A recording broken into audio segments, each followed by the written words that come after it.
तो दोस्तों सभी को मेरा नमस्कार। एक बार फिर से आपका स्वागत करते हैं हिमाचल योद्धा क्लासेस में। आज की हमारी भौतिक विज्ञान की अगली कक्षा है। आज का जो हमारा टॉपिक रहेगा वो है न्यूटन के गति के नियम। न्यूटन के गति के नियम पढ़ने से पहले हम एक और चीज के बारे में पढ़ेंगे जिसका नाम है इनर्शिया, जड़त्व। तो आइए देखते हैं इसकी परिभाषा। जैसे कि आप देख सकते हैं कि किसी वस्तु का वह गुण जिसके कारण वह अपनी विराम अवस्था अथवा एक समान गति की अवस्था में परिवर्तन का विरोध करती है, वह क्या कहलाता है? जड़त्व कहलाता है। आप इसके नाम से भी ये चीज देख सकते हैं। देखिए यहाँ पे एक वर्ड लिखा गया है जड़। यहाँ पे आपने दिमाग में क्या रखना है कि जब भी हम कोई पेड़ पौधा लगाते हैं, हमने किसी स्थान पे कोई पौधा लगाया तो उसकी जड़ें वहीं अपना घर बना लेती हैं, वो उस स्थान को छोड़ के नहीं जाती हैं। ठीक है, वो पौधा वहीं रहेगा, किसी दूसरे स्थान पे वो नहीं जाएगा। तो उसी तरह से हमें याद रखना है कि जड़त्व में क्या होता है कि अगर कोई वस्तु विराम अवस्था में है, रेस्ट पोजीशन में है, तो वो रेस्ट पे ही रहने की कोशिश करेगी। या फिर एक समान गति से चल रही है, एक समान गति की उसकी अवस्था है, तो उसी अवस्था में वो चलते रहने की कोशिश करेगी, ना कि परिवर्तन करने की कोशिश, मतलब परिवर्तन का वो विरोध करेगी। जड़त्व के जो प्रकार होते हैं वो 3 प्रकार होते हैं। पहला प्रकार है विराम का जड़त्व, जिसे हम इनर्शिया ऑफ रेस्ट कहते हैं। दूसरा जो इसका प्रकार है वो है गति का जड़त्व, जिसे इनर्शिया ऑफ मोशन कहते हैं। और जो तीसरा प्रकार है उसका नाम है दिशा का जड़त्व, यानी कि इनर्शिया ऑफ डायरेक्शन। अब इसमें होता क्या है, अगर हम विराम का जड़त्व की बात करें, इनर्शिया ऑफ रेस्ट की, तो जैसे हम एक उदाहरण लेते हैं। हम बस में बैठे हुए हैं, ठीक है, किसी बस में बैठे हुए हैं और वो बस रुकी हुई है। अब अचानक से ड्राइवर क्या करता है, बस को चलाना स्टार्ट कर देता है। पहले बस रुकी हुई थी, हम भी विराम अवस्था में थे, लेकिन एकदम से क्या हुआ, ड्राइवर ने बस चलाना स्टार्ट कर दी। तो बस विराम अवस्था से गति की अवस्था में आई, तो हमारा जो शरीर है वो भी विराम अवस्था में रहने की कोशिश करेगा, ना कि चलने की। तो हम क्या होता है, हमें एक झटका लगता है पीछे की तरफ। जैसे ही बस आगे की तरफ चलने की कोशिश करेगी तो हमारा जो शरीर है वो उस गति का विरोध करेगा। बस आगे की तरफ चलेगी तो हमारा शरीर पीछे की तरफ गिरता है। तो ये किसका उदाहरण है? विराम का जड़त्व, मतलब कि हमारा शरीर विराम में रहने की कोशिश करेगा। उसी तरह से गति का जड़त्व, जैसे मान लो वही बस अभी चली हुई है, तो बस के साथ साथ हम भी गति कर रहे हैं, हमारा जो शरीर है वो भी गति की अवस्था में है। अब मान लो अचानक से ड्राइवर ने ब्रेक लगा ली, ठीक है, उसके सामने कोई चीज आई और उसको एकदम से ब्रेक लगानी पड़ी अचानक से। तो जैसे वो एकदम से ब्रेक लगाएगा, बस गति की अवस्था से विराम अवस्था में आएगी, ठीक है। और हमारा जो शरीर था वो भी गति की अवस्था में था। जैसे ही ब्रेक लगी, हमारा बस तो रुक जाएगी, लेकिन हमारा शरीर क्या कोशिश करेगा कि हम गति की अवस्था में ही रहें। तो हम आगे की तरफ गिर जाते हैं। जैसे ही ड्राइवर एकदम से ब्रेक लगाएगा तो हम आगे की तरफ गिर जाएंगे। तो वो किसका उदाहरण होगा? गति का जड़त्व या फिर इनर्शिया ऑफ मोशन का। उसी तरह से जो इसका तीसरा प्रकार है दिशा का जड़त्व, इनर्शिया ऑफ डायरेक्शन, इसमें भी यही होता है कि अगर कोई वस्तु जो है किसी एक दिशा में गति कर रही है तो वो कोशिश करेगी कि वो उसी दिशा में गति करती रहे।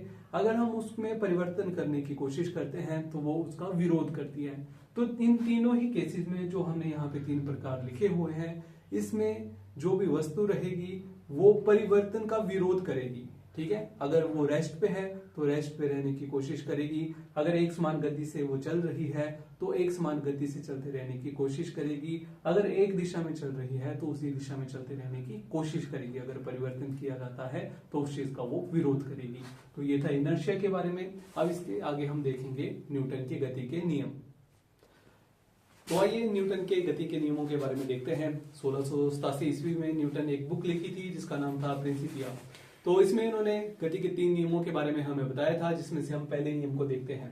जो न्यूटन का प्रथम नियम था उसमें उन्होंने परिभाषा दी कि यदि कोई वस्तु विराम अवस्था में है तो वो विराम अवस्था में ही रहेगी, और यदि वह एक समान चाल से सीधी रेखा में चल रही है तो वैसे ही चलती रहेगी। कब तक? जब तक उस पर कोई बाह्य बल लगाकर उसकी वर्तमान अवस्था में परिवर्तन न किया जाए, ठीक है। तो यहां तक जो इसकी परिभाषा है वो आपको जड़त्व के नियम की तरह लग रही होगी या इनर्शिया की तरह लग रही होगी कि विराम अवस्था में है तो विराम अवस्था में रहेगी, एक समान गति से चल रही है तो उसी गति से चलती रहेगी। लेकिन यहाँ पे एक और चीज बताई गई है कि जब तक वह उस पर कोई बाह्य बल लगाकर उसकी अवस्था में परिवर्तन न किया जाए, ठीक है। तो यहाँ पे ये इंपॉर्टेंट वर्ड आ जाता है बाह्य बल लगाकर। जब तक हम बाहर से कोई बल नहीं लगाते तब तक उसकी अवस्था वैसे ही रहेगी। तो इसको दो और नाम दिए गए थे जो न्यूटन का प्रथम नियम था। एक तो इसको गैलीलियो का नियम बोला गया और दूसरा इसको जड़त्व का नियम भी बोला गया। ठीक है, तो ये बात आपने याद रखनी है। इसके साथ साथ एक और बात याद रखनी है, एग्जाम में पूछा जाता है कि बल की परिभाषा हमें न्यूटन के कौन से नियम से मिलती है। तो जो बल की परिभाषा है वो हमें न्यूटन के प्रथम नियम से मिलती है। ये भी बात आपने याद रखनी है। अब देखते हैं इसके कुछ उदाहरण। जैसे पेड़ को हिलाने पर उसके फलों का टूटकर गिरना। जैसे कि हम देखते भी हैं, हमने ये चीज की भी होगी कि जब हम पेड़ को हिलाते हैं, ठीक है, तो उसमें जो फल लगे होते हैं वो जमीन पे गिर जाते हैं। ऐसा क्यों होता है?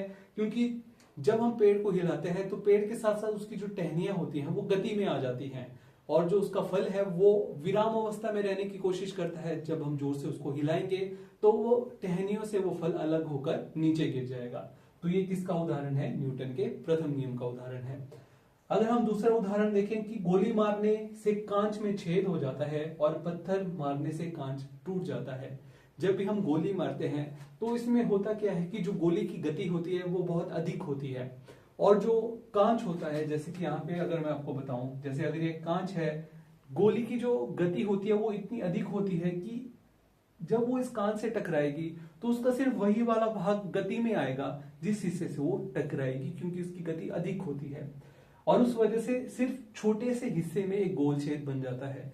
लेकिन अगर हम बात करें पत्थर की, तो पत्थर जब हम मारते हैं तो उसकी गति इतनी अधिक नहीं होती है और पत्थर जब कांच से टकराता है तो कांच का अधिकतर हिस्सा जो है वो गति में आ जाता है, जिस वजह से हमारा पूरा कांच टूट जाता है।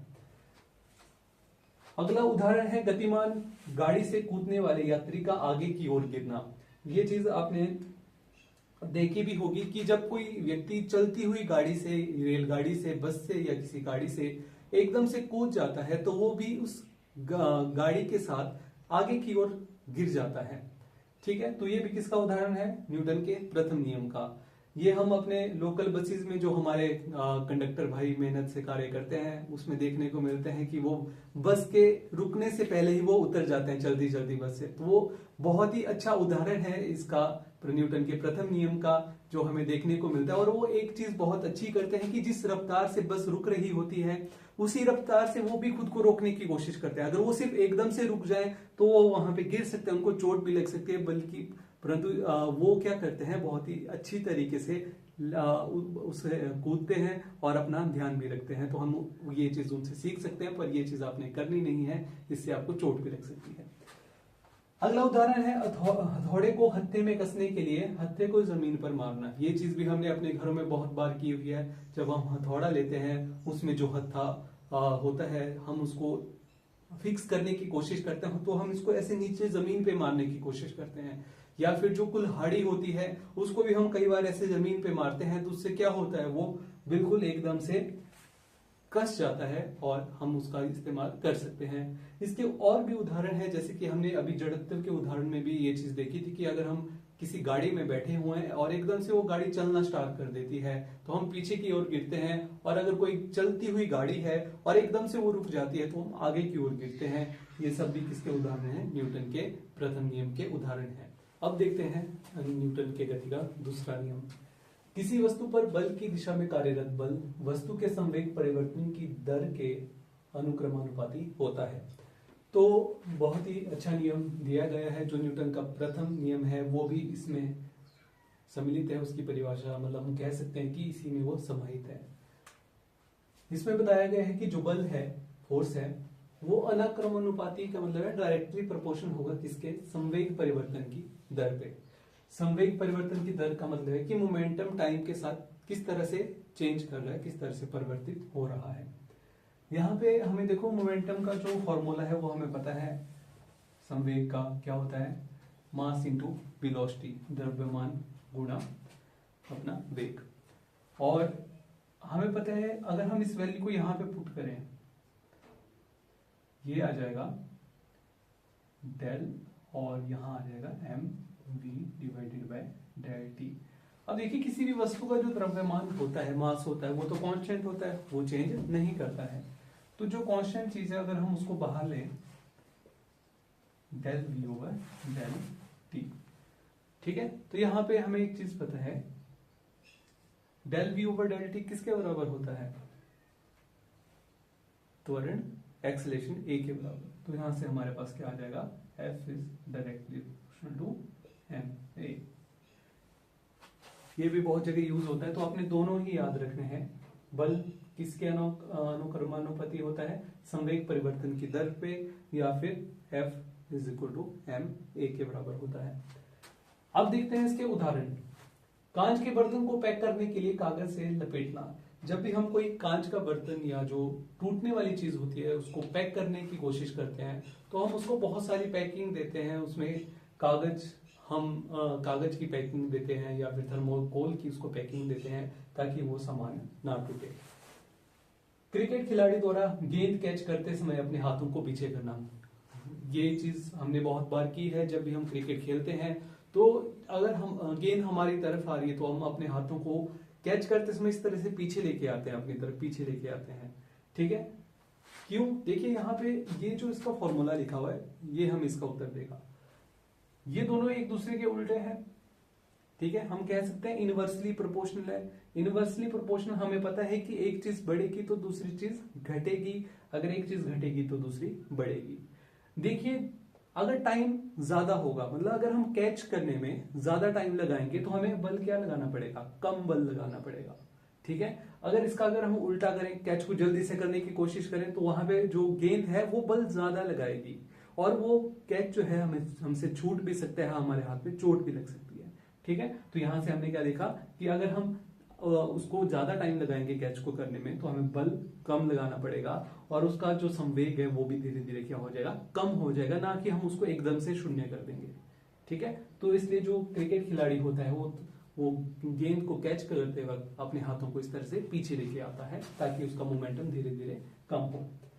गाड़ियों में शॉकर का इस्तेमाल, जो गाड़ियों में शॉकर लगे होते हैं, वो भी इसी चीज का उदाहरण है।